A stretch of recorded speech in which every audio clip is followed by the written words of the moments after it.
ya kalau mati itu udah dari Allah gitu ya, maksudnya udah ajal gitu. Tapi kan gimana supaya ketika ujian ini berlangsung kita tuh sadar gitu, ini karena dosa saya banyak, Allah pilih ujian sihir ini karena mungkin ini yang buat jalan saya masuk ke dalam surga.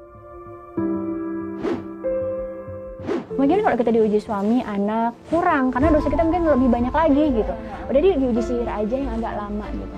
Makanya menurut aku setiap orang yang diuji nggak usah tanya kapan ujiannya akan berakhir. Karena ujian pasti akan berakhir ketika dosa kita sudah selesai. Jadi bukan doa yang aneh-aneh, karena ketika doa yang aneh-aneh ditambahin yang tidak sesuai dengan apa yang Nabi Rasulullah SAW contohkan, jatuhnya nanti malah mengundang jin gitu.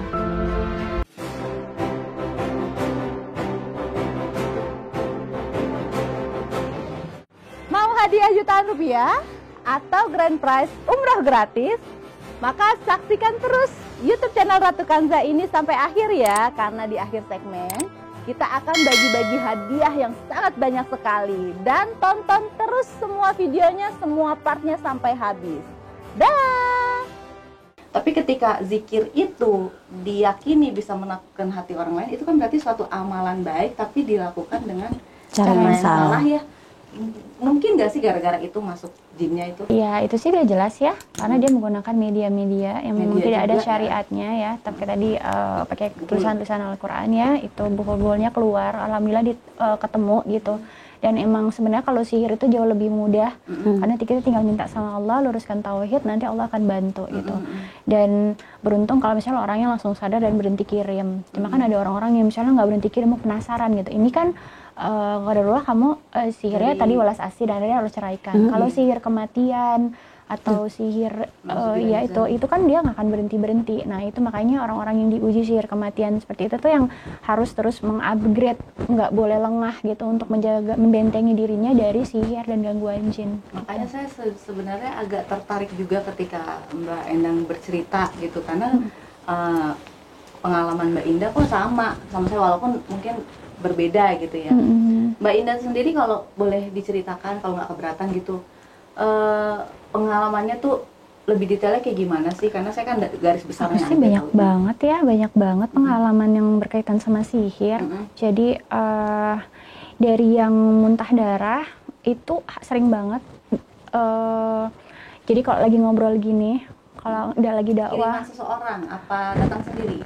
Kalau aku lebih ke sihir, karena terjadinya di jam-jam tertentu pada saat waktu tertentu gitu. Jadi kalau lagi dakwah, kalau lagi sedekah, kalau aku lagi happy ngomongin, terutama kalau ngomongin agama ya, itu darah tuh bisa ngalir dari mulut. Terus kalau di rumah tuh sering nemuin binatang-binatang kayak terakhir anak ular ya. Itu seminggu yang lalu anak ular 2 kali, terus cicak gosong tuh banyak banget, kelabang dan segala macamnya. Terus aku mimpi buruk nggak berhenti bahkan sampai tadi malam masih itu yang udahannya misalnya aku mau diserang, kasih bentuknya tuh aku mau diserang sama makhluk-makhluk banyak, dan itu kalau aku nggak boleh kalah. Kalau aku kalah ya aku ambruk gitu, aku ambruk bisa nggak bangun gitu, lemes banget parah. Dan ketika pernah kejadian kalah? Pernah nggak bangun 3 hari. 3 hari? Yang dirasain apa, lemes aja Mbak? Lemes dan badan emang udah biru-biru lebam gitu. Terus pernah juga dikejar-kejar sama serigala, aku kalah, kepalaku udah di mulutnya dia, ya udah, maksudnya aku benar-benar ambruk gitu di rumah. Dan kalau misalnya lagi ruqyah nggak akan kuat denger ayat-ayat sihir gitu, karena kan Al-Quran itu Masya Allah ya berfungsi sebagai syifa, sebagai obat gitu. Dan ketika kita niatkan untuk menghilangkan jin, ketika ada ayat-ayat sihir yang berkaitan dengan sihir, itu ngaruh banget ke aku bisa yang reaksi banget, yang udah muntahnya tuh yang belatung gitu, yang rambut, besi gitu, yang keluar kelabang dari badan aku gitu. Terus macam-macam terus kayak banyak hal ya, hal-hal kayak gitu sih. Dan lama-lama jadi biasa, lama-lama jadi pertama-tama takut kalau kejadian kayak gitu. Iya, maksudnya pertama kali dikasih penglihatan atau ngerasain itu tuh takut nggak sih Mbak? Stres, pertamanya stres kok begini gitu, lama-lama alhamdulillah udah yang kalau keluar malah aku seneng banget gitu. Kalau pas kayak kemarin keluar ular gitu. Jadi di tempat biasa aku duduk setiap hari, tempat aku kerja di rumah gitu. di situ keluar. Ularnya apa bentuknya? Hitam ya, kecil gitu ya? Hitam kecil, bukan cacing. Aku pikir cacing, kata si Mbak cacing. Bukan, kalau cacing nggak kayak gitu, dia nggak gelibet gitu. Dia emang ular, dan emang aku tuh pernah sampai bakar tempat tidur aku karena di situ aku lihat ada jin ular yang kalau setiap aku lagi ruqyah dan reaksi, dia selalu bilang dia jin ular, dia ratu ular gitu, dan dia berusaha untuk bunuh karena aku kayak sihir kematiannya, jadi berusaha untuk bunuh terus. Nah, jadi yang terjadi tempat tidur nggak kebakaran rumahnya? Enggak di rumah, di lah, luar. di luaran. Dan ketika dibakar itu apinya benar-benar ngebentuk kepala ular 3. Ya Allah. Jadi benar-benar kalau bahkan orang awam pun kalau lihat fotonya, nggak, kita bakarnya nggak di dekat komplek, nanti kan ngepul banget ya, jadi di lapangan gitu yang bakar. Karena aku ada rumah tahfiz, jadi santri dibawa ke sama sana ustadz yang ngajar di rumah tahfiz, jadi ketika di foto pun kelihatan bentuk ularnya kobra apa persis seperti yang memang istirahat ular itu di situ. Dan dia patokin aku terus setiap hari, dan bekas-bekasnya tuh banyak banget. Aku bekas gigitan ular tuh banyak banget di badan aku. Gitu. Aku tuh awalnya juga nggak percaya Mbak Eka, tapi setahun yang lalu aku punya saudara, adik kakak sama ibu, anaknya itu meninggal disihir, sampai kurus banget kering badannya. Nah, katanya ilmu sihir itu ada berapa tingkat gitu ya Mbak? Iya. Jadi yang paling tinggi itu bisa mematikan 7 turunan. Jadi dia nggak cuman, misalnya udah meninggal nih korbannya, dia pingin seluruh keluarganya dari anak sampai ke cucunya 7 turunan, dan itu ada terjadi sama saudaraku ini gitu. Allahualam aku kalau yang sampai 7 turunan, cuma memang kalau sihir kematian untuk bunuh tuh ada, dan memang itu terjadi ya. Iya, itu pengalaman pribadi setahun yang lalu, sampai kurus kering, sampai ya sakitnya itu tiap jam 6 sore, perut panas, terus perutnya tuh kayak ada sesuatu di dalam bergerak-bergerak. Yang bisa lihat itu, jadi dia bilang ada orang gede banget sama ada 7 kurcaci. Jadi dibawa ke hutan gitu kan, dibawa jalan. Dan di dalam itu kurcaci-kurcacinya sama ular besar. Jadi kalau ngerasain panas sakit itu Mbak di perutnya, itu kayak di dalam tuh kayak ada. Iya, aku ngerasain banget itu. Nanti yang ularnya jalan di sini, nanti ada misalnya dia tancap pisau. Serem. Dia tancap pisau tuh yang berasa banget dipegang tuh. Benar. Pisaunya berasa banget sakit gitu. Bahkan ya kayak sahabat-sahabatku yang di rumah, sering di rumah tuh yang bantu ruqyah gitu, udah emang ngerasain ini ada yang beda. Terus ada ditancap pedang di sini, aku pernah ya berasa. Dan aku bahkan sudah bisa ngerasain ini kalau dia lagi banyak duit yang ngirim, dikirimnya jinnya yang krocok-krocok. Kurcaci itu tadi ya. Kalau yang krocok-krocok, maksudnya yang enteng, yang sebentar aja dah, nggak yang serem-serem gitu. Tapi kalau dia lagi banyak uang, tumbalnya gede, itu yang datang yang berat-berat gitu. Nah jadi karena kan memang kerjasama antara manusia dan dukun kerjasama sama jin gitu, dan mereka butuh tumbal, butuh kayak pengorbanan gitu, dan tergantung ngasihnya apa. Kalau yang kroco ya paling semut, cicak gitu. Kalau misalnya agak mahalan dikit, ya bisa keluar anak ular itu tadi gitu, atau belatung gitu yang. Iya, karena prosesnya beda-beda. Kalau lagi yang serem datang itu dia sampai yang duitnya lagi banyak gitu, iya, sampai yang ngejerit, sampai yang dia tuh jadi berubah sikap Mbak. Tadinya orangnya padahal baik banget, jadi marah-marah, serba salah, kayak gitu ya Mbak ya. Karena jin yang dimasukkan ke dalam tubuh kita itu akan mempengaruhi karakteristik dan perangai kita. Ya, betul. Kalau misalnya berubah. Jin harimau ya akan berkuasa gitu, pengennya menang sendiri. Kalau jin ular ya dia kayak licik gimana gitu, yang kalau misalnya dia menerima ya, maksudnya menerima, nggak berusaha untuk ngeluarin gitu. Jadi memang karakteristik jinnya yang masuk ke dalam tubuh seseorang itu akan mempengaruhi sikap dia dalam berperilaku. Kalau nggak segera diatasin lah gitu, dikeluarkan. Iya, beda kalau sama jin sihir kan bentuknya ya. Tapi kalau gangguan jin yang emang dia misalnya gangguan jinnya kayak jin hodam karena dia susuk atau jimat, ya itu tadi.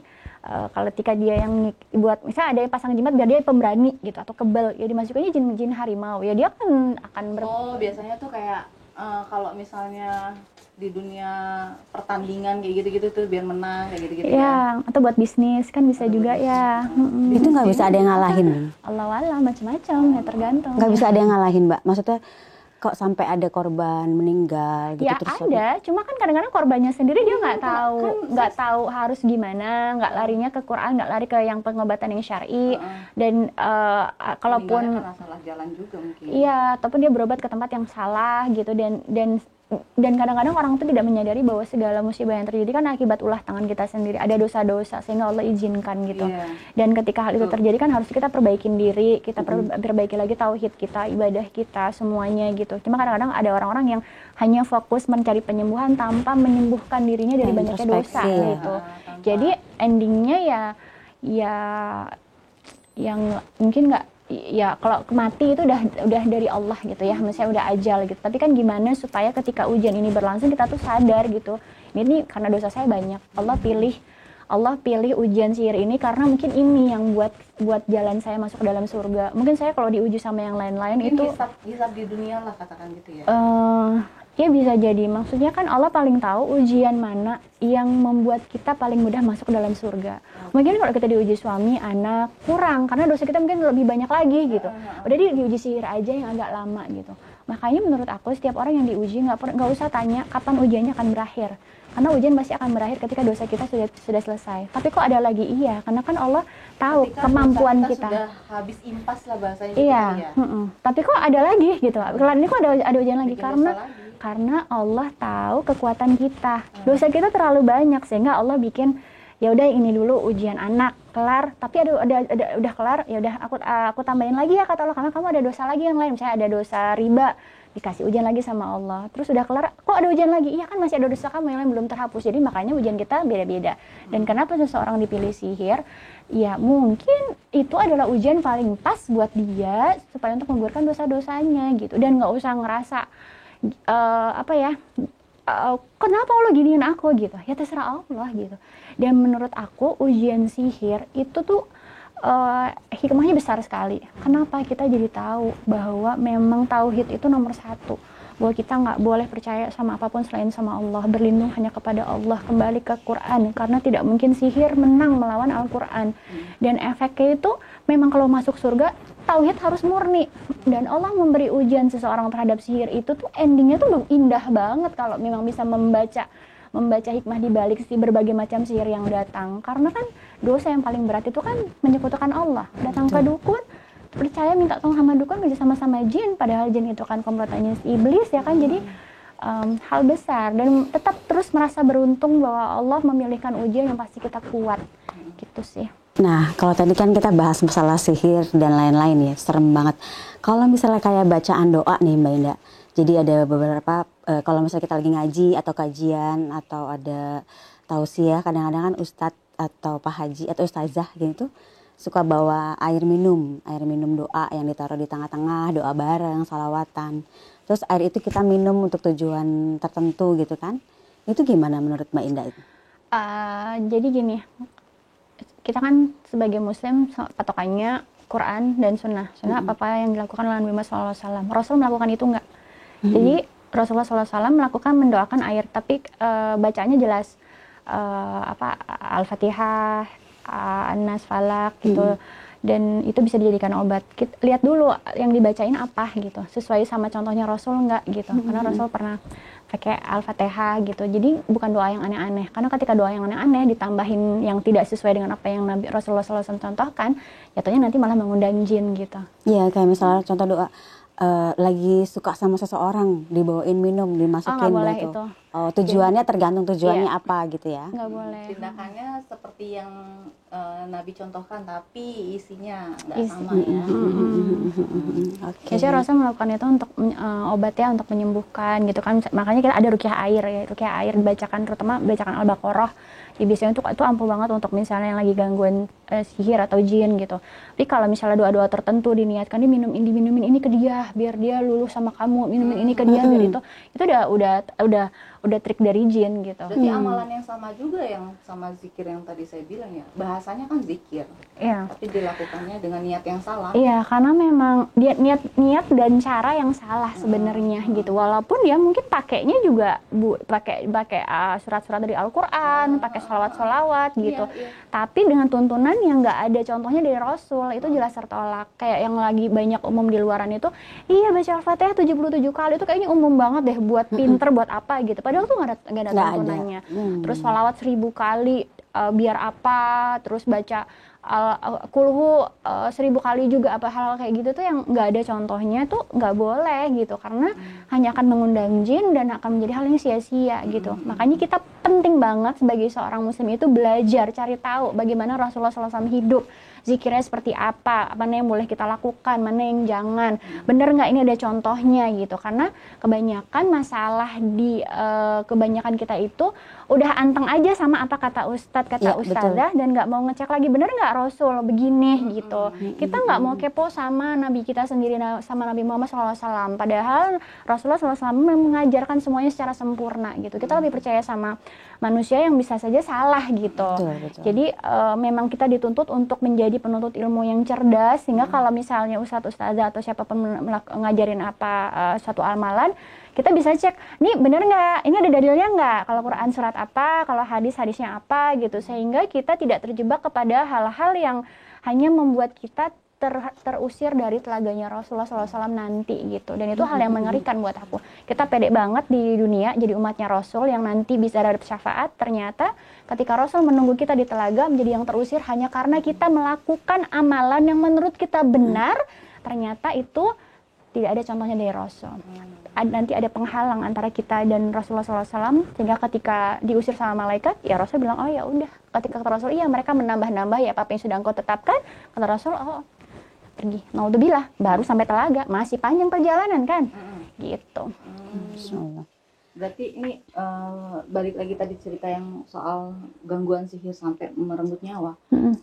Sedangkan dulu ya zaman saya masih kecil kan, kalau kata orang tua gitu mungkin buat nenangin hati anaknya ya gitu. Kalau yang namanya jin itu nggak bisa ganggu kita sampai ke fisik gitu, nyawa. Berarti benar-benar salah ya ajaran kayak gitu ya. Karena aku ngerasain sendiri ya. Berarti bisa sampai ngerenggut nyawa juga gitu. Melukai bisa juga. Emang dia nggak secara jadi lewat mimpi gitu ya, tapi nyata gitu. Tapi juga kejadian yang waktu itu aku lagi silaturahmi. Silaturahmi itu kan hal yang besar banget pahalanya. Jadi memang segala perbuatan amal soleh kebaikan yang dicontohkan oleh Rasul dan diperintahkan sama Allah terutama ya kita lakukan, itu sebenarnya membuat para setan dari golongan jin itu benci. Nah, waktu itu aku lagi silaturahmi ke tempat adik aku di Keramat Jati, kita lagi ngobrol, tiba-tiba aku kerasa gangguan karena emang rumahnya pas begitu datang, aduh kayaknya nggak enak ya gitu, maksudnya kayak banyak jinnya lah gitu. Nah terus tiba-tiba aku kayak kesurupan gitu, maksudnya karena lagi bahas karena silaturahmi itu hal besar kan gitu. Terus lampunya mati, yang mati cuma rumah itu doang, dan anak aku sama adik aku yang lain itu lagi di kamar, dikunci dari luar sama jinnya. Masya Allah. Dan itu lampunya mati dari luar. Terus adik aku berusaha ruqyah aku, dan aku juga berusaha untuk keluarin semua jinnya gitu ya. Pas sudah selesai, adikku nanya, kok dikunci? Nggak ada yang kunci. Jadi dia memang kadang-kadang ada jin-jin yang punya kekuatan yang dia bisa melakukan itu gitu, matiin listrik, dikunci pintu gitu. Jadi kayak benar nyata gitu ya Mbak ya. Terus kayak 3 minggu yang lalu aku datang ke rumah saudaraku juga itu, jadi dia ada pajangan patung-patung gitu. Aku tuh udah yang kok rumahnya banyak patung nih gitu kan, maksudnya banyak jinnya gitu kan. Cuma terus aku lagi ngajarin tentang ruqyah bacanya gini ini ya gitu, lagi baca, tiba-tiba itu patung loncat kayak kelempar, bener-bener dilempar gitu, bener-bener keras, langsung semuanya pada diem gitu kan. Ya mereka nggak suka gitu, aku bilang mereka nggak suka. Terus aku lanjutin aja, berusaha untuk nggak menganggap itu suatu hal yang bisa kan sebenarnya takut apa panik ya. Itu cuma mereka nggak suka kita bahas agama gitu, bahas ruqyah gitu, lanjutin lagi gitu. Jadi hal itu tuh memang ada yang bisa seperti itu. Jadi ya luar biasa. Mbak ini bisa ruqyah juga ya. Iya. Jadi kalau misal Sejak itu jadi belajar ruqyah. Iya, cek itu akhirnya concern untuk belajar ruqyah secara syar'i gitu, karena ada juga ruqyah yang syirkiyah gitu, yang nggak syar'i gitu, yang malah menambah jin masuk. Mungkin ada yang keluar tapi dimasukin jin yang lain, waktu bilang kalau ruqyah yang salah. Jadi akhirnya aku concern untuk aku concern untuk belajar benar-benar ruqyah secara syariah gitu. Dan ruqyah pun menurut aku percuma kalau kitanya nggak tazkiyatun nafs, kalau kitanya nggak berusaha untuk mensucikan jiwa kita, memperbaiki ibadah kita gitu. Karena sejatinya harus sadar tadi surat Asy-Syura 30, segala musibah terjadi adalah akibat ulah tangan kita sendiri. Kita ruqyah jinnya masuk, tapi misalnya kita masih ada hasad, benci, kecewa, marah, takut, khawatir dengan segala sesuatu yang sejatinya ada di tangan Allah, ya akan datang lagi itu gangguan jin gitu. Jadi benar-benar harus tazkiyatun nafs dulu, lalu hijrah, baru dihajar sama ruqyah gitu. Aduh, jadi ada kejadian yang paling berat nggak selama meruqyah orang gitu?